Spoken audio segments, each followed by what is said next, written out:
Que faites-vous lorsque vous devez vous engager dans quelque chose que vous ne pouvez pas contrôler? Et ils ne le font pas comme vous voulez le faire. Je démissionne. Je suis allé travailler pour un service de douleur intense, en tant qu'assistant manager dans le service de douleur intense. Et la meilleure chose à propos de ce travail est que j'y suis resté toute une année. J'ai dû une grande célébration à la fin de l'année. Parce qu'être là pendant 1 an après avoir travaillé partout ailleurs pendant 3 mois était... Dans mon esprit, j'étais assez intelligent pour savoir que même s'il y avait peut-être eu des choses différentes dans les différents emplois pour lesquels j'avais des griefs légitimes, ces griefs légitimes n'exigeaient pas toujours que je démissionne. Et j'étais inquiet, parce que tant que vous n'avez pas eu le goût de finir, vous ne vous respecterez pas. Jusqu'à ce que vous alliez jusqu'au bout, jusqu'à ce que quelque chose soit fait, envers et contre tout, larmes, lutte et douleur, et que vous passiez à travers de toute façon, que vous vous présentiez et que vous continuiez à vous battre, et ce, peu importe les circonstances. Au bout d'un moment, quelque chose commence à se flétrir en vous. L'amour supporte tout. On ne m'a pas appris à tout prendre. J'étais un bébé dans ma propre famille. Mes frères n'ont tout simplement pas été élevés comme ça. Mais moi, oui, ils ont fait un séjour difficile dans un camp de prisonniers. Ils ont été choqués quand ma mère est entrée et que des femmes ont dit « Bébé, que veux-tu » Je n'avais pas été élevé pour supporter quoi que ce soit, pour prendre quoi que ce soit. Et être un homme était un travail difficile, parce que je n'avais personne pour me montrer. Et il est difficile d'être ce que vous ne pouvez pas voir. Voyez-vous, certaines personnes abandonnent parce que les choses sont hors de contrôle. Personne n'abandonne ce que vous pouvez contrôler. Mais dès que vous vous lancez dans quelque chose où vous n'obtenez pas ce que vous voulez, où vous êtes réprimandé, où vous êtes corrigé, ou que vous traversez ceci ou cela, ou l'autre, ou que les conditions ou les circonstances sont mauvaises, alors la première chose que l'esprit immature dit est « c'est ridicule, je démissionne » et c'est une chose difficile. Voyez-vous, quand vous venez à l'église, nous parlons toujours des péchés de la chair. Ne pas être un fornicateur, sortir de l'adultère et arrêter de vivre. Nous donnons tellement d'espace à ces choses qu'être un faible d'esprit peut passer inaperçu. Si vous ne faites pas de fusillade en voiture ou d'agression, vous pouvez passer pour un chrétien. Et vraiment, vous y arrivez vraiment, tant que vous ne faites rien d'horrible. Je veux dire, si vous n'êtes pas descendu d'un poteau pour venir à l'église ce matin, vous pouvez passer pour une mère en Sion. Et la vérité, c'est que personne ne saura que vous pouvez être bien en ce qui concerne les péchés visibles. La Bible les appelle péchés de l'esprit. La Bible parle de péchés de la chair et de péchés de l'esprit. Il y a des choses qui attaquent votre chair et il y a des choses qui attaquent votre esprit. Et je vais faire comme Paul et dire ceci. Je le dis mais pas le Seigneur. C'est quelque chose que j'ai remarqué, que certaines personnes qui ont beaucoup de mal à contrôler leurs péchés charnels peuvent avoir un très bon caractère en ce qui concerne d'autres domaines de leur vie. Et d'autres personnes qui ne fument pas, ne boivent pas, ne mâchent pas et ne traînent pas avec ceux qui le font. Vous ne pouvez pas découvrir ce qui ne va pas chez elles jusqu'à ce que vous les épousiez ou que vous travailliez avec elles ou que vous interagissiez avec elles. Elles passeront pour saintes jusqu'à ce que vous découvriez qu'elles ne tiennent pas parole, qu'elles abandonnent facilement, qu'elles ne terminent pas leurs tâches, que vous ne pouvez pas leur faire confiance pour rester à vos côtés. Et vous savez qu'elles ne prendraient pas un verre pour rien au monde, mais qu'elles ne se battraient pas avec vous dans un lion-cerf. Et parfois vous avez le choix. Oh Dieu, aidez-moi. Vous préféreriez presque avoir l'autre personne dans un combat de chiens plutôt que d'avoir quelqu'un qui est moralement bon et dont le caractère est tellement défectueux que vous ne savez pas ce qu'il va faire d'un moment à l'autre. Puis-je prêcher ce matin? Je n'oublierai jamais quand j'étais un jeune ministre, nouvellement marié. J'avais un ami qui était beaucoup plus âgé que moi, qui traversait une période très difficile dans son mariage. Et à l'époque, je ne soutenais même pas ou ne croyais pas au divorce. Mais son mariage est devenu si mauvais. Je lui ai dit, tu devrais partir. J'ai dit que tu devrais juste partir. Je l'ai regardé souffrir tellement. J'ai pensé que tu devrais abandonner. Il était si seul qu'il a eu un chien et l'a appelé Ami. Oh non, je ne plaisante pas. Je suis sérieux. Voyez-vous, vous ne savez pas ce que les gens traversent dans les coulisses, en essayant de faire face à la vie. et je l'ai regardé prendre tellement de coups dans son cœur, dans sa masculinité et dans son caractère, que c'était tellement difficile à regarder. Une fois, j'ai voulu qu'il divorce d'elle pour ne plus avoir à le voir. Il est resté. Les choses ont empiré, puis se sont améliorées. Puis ça a empiré. Et cette maladie est arrivée, et ça a vraiment mal tourné. Vomir sur lui, uriner sur lui, la nettoyer. Voyez-vous, vous pouvez traverser des choses et ne jamais savoir ce qui va se passer plus tard ou de qui vous aurez besoin. Ma mère disait toujours, « On ne sait jamais qui va devoir vous passer. Vous êtes le dernier verre d'eau. » Et il a tenu bon, jusqu'à la fin. Et j'étais à l'enterrement, à l'écouter, crier et pleurer, pour une personne dont je savais qu'elle lui avait brisé le cœur en 1000 morceaux encore et encore. Et pourtant, il y avait un lien entre eux, plus profond que ce que mes jeunes yeux pouvaient voir. Et je me souviens avoir pensé que tu as fini. Je n'ai jamais vu ça avant. Tu as fini. Tu es allé jusqu'au bout pour le meilleur et pour le pire, dans la maladie et la santé, dans la richesse et la pauvreté. Tu as traversé tout ça, jusqu'au bout. C'était incroyable de voir quelqu'un qui a fini en dehors de la commodité. J'ai perdu beaucoup de choses. J'ai perdu beaucoup d'amis. J'ai perdu beaucoup de force. J'ai perdu beaucoup de courage. J'ai perdu beaucoup de temps. J'ai perdu beaucoup d'argent. Mais je suis resté à genoux. Je croyais toujours. Brisé, je croyais. Seul, je croyais. Trahi, je croyais. Si vous perdez votre travail, gardez la foi. Si vous perdez votre conjoint, gardez la foi. Si vous portez un enfant, gardez la foi. Si vous devez réduire vos dépenses, gardez la foi. Si vous devez emménager chez votre mère, gardez la foi. Ce n'est pas ce qu'ils disent de vous qui compte. C'est ce que vous dites de vous qui menace votre destin. Vous ne serez jamais vaincu par ce qu'ils disent de vous. Vous serez vaincu par ce que vous dites de vous. Je veux parler aux femmes qui sont appelées à passer à la dimension suivante. C'est l'événement qui change la vie de l'année. Oprah, peu importe où vous êtes, ce que vous avez vécu, d'où vous venez, vous pouvez le faire. Paul écrit à Timothée et dit « J'ai combattu le bon combat ». Sachez qu'être moi n'est pas facile. Ce n'est pas pour les cœurs faibles, ce n'est pas dans mes costumes. Vous pouvez avoir des costumes comme moi, mais ils ne vous feront pas tenir comme moi. J'ai combattu le bon combat, bébé. J'ai combattu un sacré combat. Combien de combattants y a-t-il ici? Trouvez quelqu'un. Dites-leur que j'ai combattu le bon combat. J'ai combattu pour m'en sortir. J'ai combattu pour aller travailler. J'ai combattu pour me remettre sur pied. J'ai combattu pour tenir debout. J'ai combattu pour continuer. J'ai combattu pour aimer. J'ai combattu pour vivre. J'ai combattu pour sortir du lit. J'ai combattu mes peurs, mes doutes, mes anxiétés, mes insécurités. J'ai combattu les haineux, les menteurs, les médisants et les traîtres. J'ai même dû me battre avec ma famille. Et souvent, j'étais allongé dans le lit. Je ne pouvais pas m'endormir parce que je me battais avec moi-même. J'ai combattu. Demandez à quelqu'un de leur dire « J'ai combattu le bon combat ». Je veux dire, j'ai pensé avoir mené un si bon combat quand je regarde ce que les autres appellent un combat.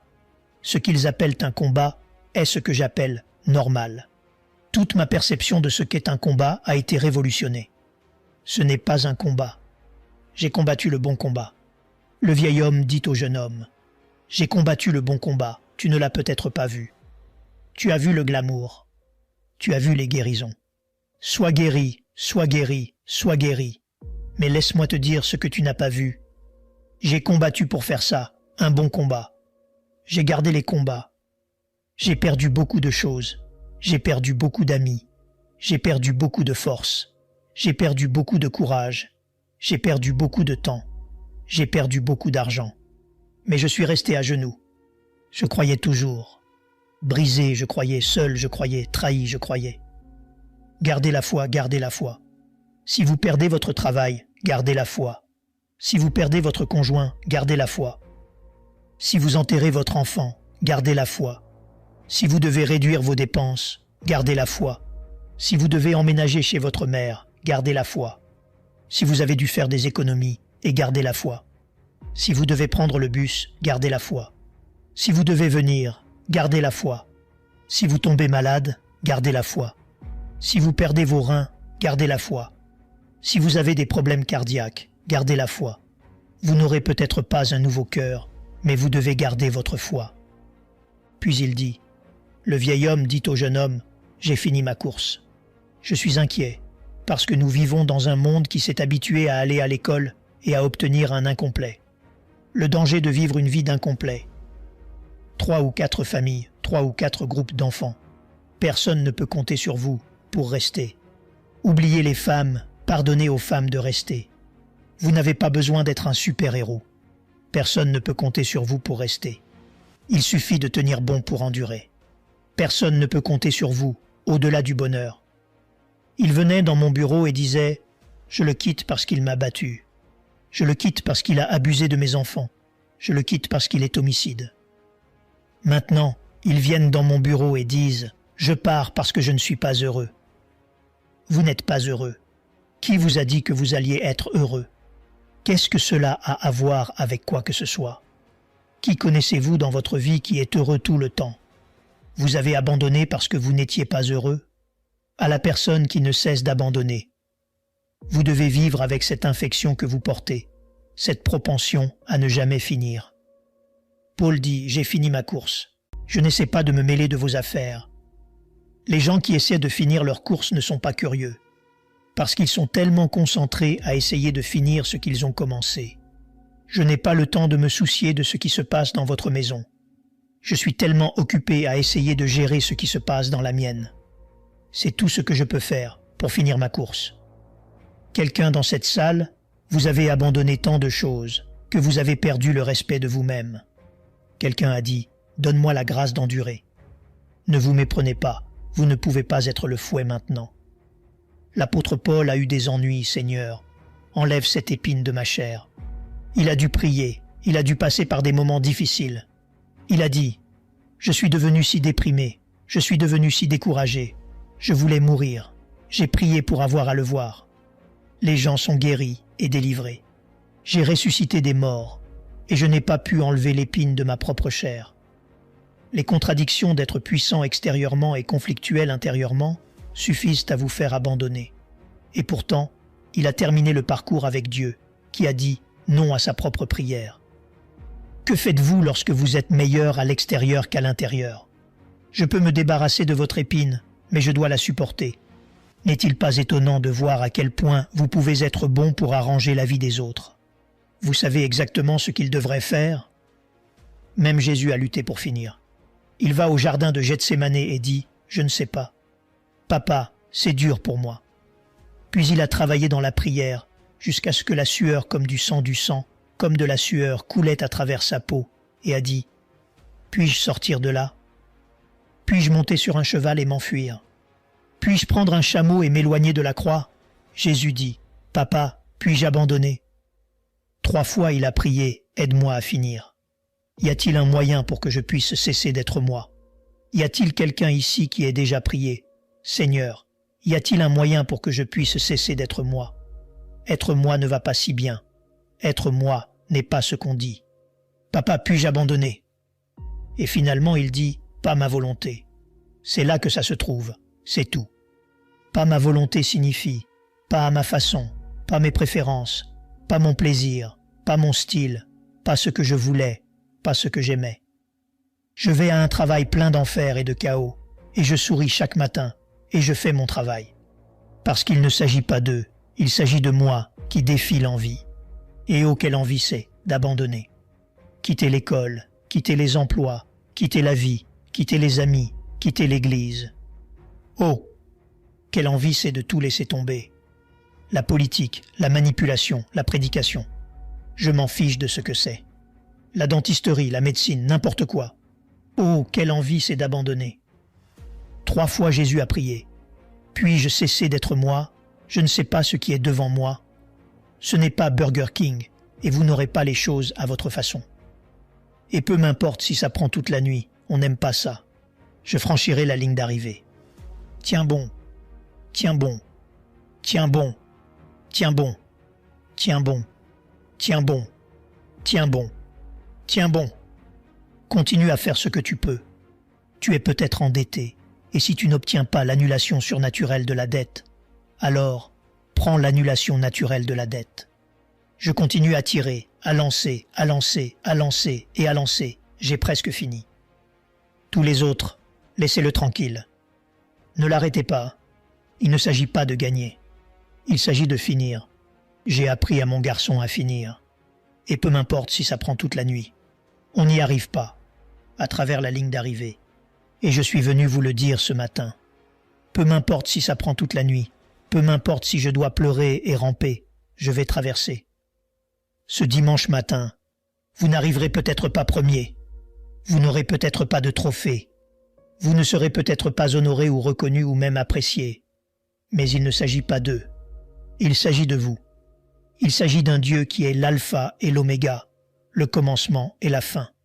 Et vous ne finirez peut-être pas joliment, et vous n'aurez peut-être pas l'air bien.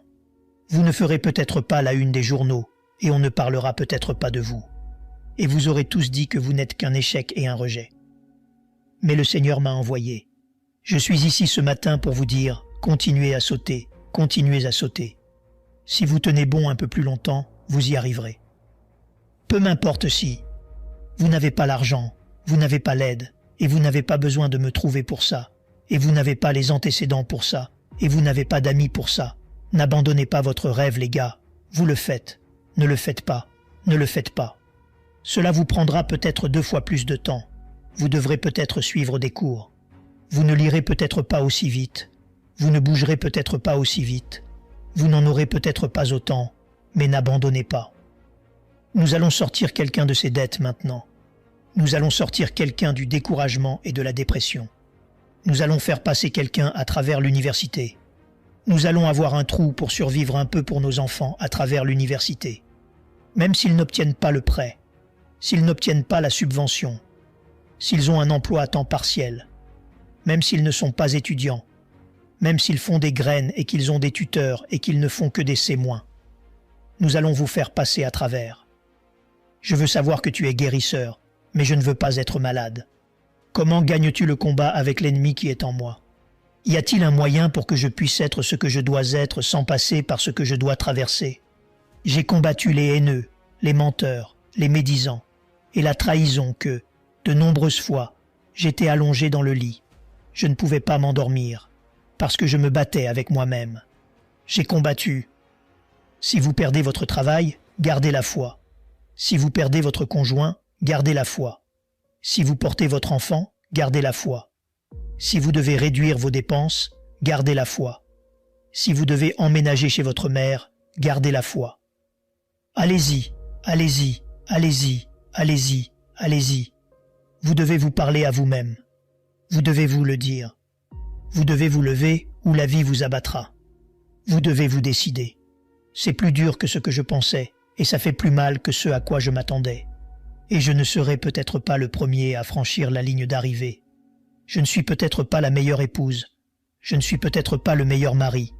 Je ne suis peut-être pas le meilleur en quoi que ce soit. Mais je vais continuer à sauter jusqu'à ce que je franchisse la ligne d'arrivée. N'abandonnez pas.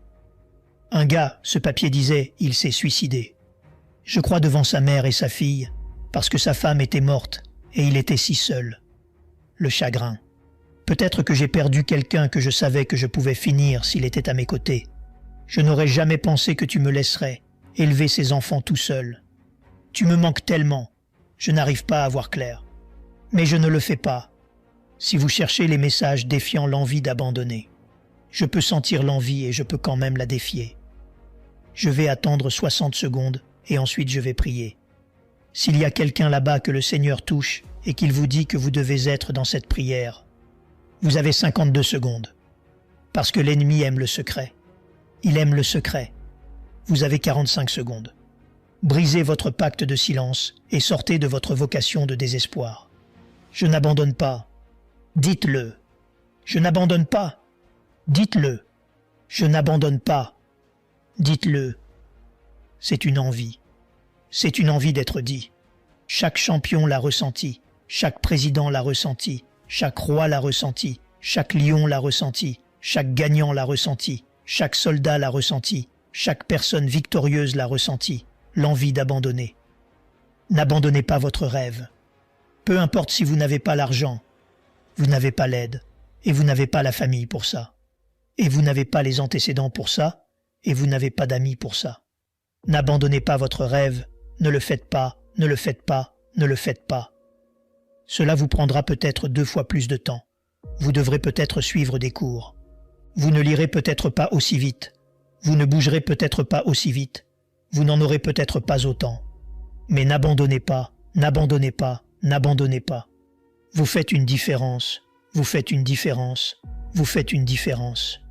Aussi faible que vous soyez, aussi fatigué que vous soyez, autant d'erreurs que vous ayez commises, vous faites une différence.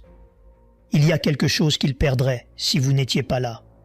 Il y a quelque chose qui leur manquerait si vous n'étiez pas là. Vous faites une différence. Vous faites une différence. Vous faites une différence. Continuez à sauter. C'est l'Église, c'est ce qu'est la foi. C'est ce à quoi j'ai consacré ma vie. Parce que je sais ce que c'est pour moi d'entendre ça si mal. Je n'arrive pas à croire que j'ai réussi. Ouais, je n'arrive pas à croire que j'ai réussi. Toutes ces années, je n'arrive pas à y croire. Je n'arrive vraiment pas à y croire. Je n'arrive vraiment pas à y croire. Il y a eu tellement de fois où j'ai failli mourir, tellement de fois où je n'ai pas vu clair, tellement de fois où je n'avais pas assez de sagesse, pas assez de soutien, pas assez de finances. Je n'arrive pas à croire que j'ai commencé à faire quelque chose à 19 ans. Je n'arrive pas à croire qu'à 56 ans, je bouge encore. Des centaines de présidents, de politiques, d'âges, de régions, et je suis toujours un buste de Lincoln si on me le permettait. Et j'ai pris des coups que je ne m'attendais jamais à prendre. J'ai perdu des gens que je pensais toujours là. J'ai enterré des gens avec qui j'étais capable de me battre, et ils ne l'ont pas fait avec moi. Mais je suis toujours là. N'abandonnez pas. N'abandonnez pas. Tendez la main et touchez quelqu'un. C'est l'Église. Ce n'est pas une chose noire. Ce n'est pas une chose blanche. Ce n'est pas une chose brune. Ce n'est pas seulement pour les hommes. Ce n'est pas seulement pour les femmes. Ce n'est pas seulement pour les enfants. C'est pour les gens qui essaient de sauter pour rentrer chez eux, envers et contre tout, faisant de leur mieux avec ce qu'ils ont. C'est ce que nous sommes, faisant de notre mieux avec ce que nous avons. Et nous ne gagnerons peut-être pas de ruban, nous n'aurons peut-être pas de trophée. Mais si nous pouvons apprendre à tenir bon, ça ira. Serrez cette personne, vous la touchez parce qu'elle traverse quelque chose, pendant que vous traversez quelque chose, pendant qu'elle traverse quelque chose, pendant que je traverse quelque chose. Nous sommes tous venus parce qu'à un moment donné, nous avons tous défié l'envie de vouloir abandonner. Maintenant, j'ai envie de continuer. Je ne vous mentirai pas, j'ai envie de continuer. Mais j'ai vu des jours où je ne voulais pas sortir du lit. Je ne voulais pas m'habiller et je n'avais même pas envie de me brosser les dents. J'ai vu des jours si sombres que je voulais juste continuer à conduire et je me fichais de l'endroit où je finissais. Sur ce que vous m'avez appelé. Ils sont venus et ils sont passés, puis ils sont venus pour passer. Venez vous tenir avec moi. Une trentaine d'années, des bons jours, des mauvais jours, des jours de travail, des jours de solitude, des jours de maladie, des jours d'affliction. Sur la montagne, dans la vallée, à travers les ruisseaux, à travers le cimetière, dans la salle d'urgence. Avant que la vie ne soit finie, vous devez tout traverser. Avant que la vie ne soit finie, vous devez tout traverser. Merci Jésus. Mais si vous apprenez à vous serrer les coudes et à dire ceci, « Vous êtes fou, je suis fou. Mais si nous restons ensemble, nous traverserons cette épreuve. » Vous pouvez traverser presque n'importe quoi. Vous n'entendez pas ce que je vous dis, vous n'entendez pas ce que je vous dis. Prenez-les par la main. Nous allons sortir quelqu'un des portes de la mort maintenant. Nous allons sortir quelqu'un du découragement et de la dépression. Nous allons faire passer quelqu'un à travers l'université. Nous allons avoir un trou pour survivre. Nous allons envoyer nos enfants à l'université. Même s'ils ne donnent pas le prêt, s'ils n'obtiennent pas la subvention. N'abandonnez pas. Hey, je n'ai plus de temps. J'ai des trucs. C'était un vrai plaisir d'être avec vous. Je sais que vous allez combattre l'envie d'abandonner. Je sais que vous êtes un vainqueur. Nous aimerions vous donner l'opportunité de faire de Jésus le Seigneur de votre vie. Voulez-vous bien prier avec moi? Dites Seigneur Jésus, je me repens de mes péchés. Viens dans mon cœur. Je fais de toi mon Seigneur et Sauveur. Et merci Seigneur pour le baptême du Saint-Esprit en moi. Dans le nom de Jésus. Par cette simple prière, nous croyons que le Saint-Esprit vous conduit sur le chemin de la nouvelle naissance. Allez dans une bonne église dont le fondement est la parole de Dieu, passez par les eaux du baptême et donnez à Dieu la première place. Nous espérons de tout cœur que ce message vous encouragera. Si vous connaissez quelqu'un qui puisse être encouragé, s'il vous plaît, envoyez-le lui pour nous aider à atteindre plus de gens et à propager l'Évangile. Édifions le corps de Christ ensemble. Appuyez sur la cloche des notifications et merci infiniment de nous soutenir en vous abonnant à notre chaîne. N'hésitez pas à laisser vos requêtes de prière dans la section des commentaires. Sachez que même si vous ne voyez pas de réponse à votre requête, que ce soit sur YouTube, email, Facebook ou sur Messenger, nous avons prié pour vous. Nous invitons humblement le corps de Christ à soutenir chaque requête en écrivant une prière dans la section commentaires. Tenez-vous ferme dans la foi avec nous pendant que nous prions. Que la grâce et la paix du Seigneur Jésus-Christ soient avec vous tous et qu'il vous bénisse merveilleusement.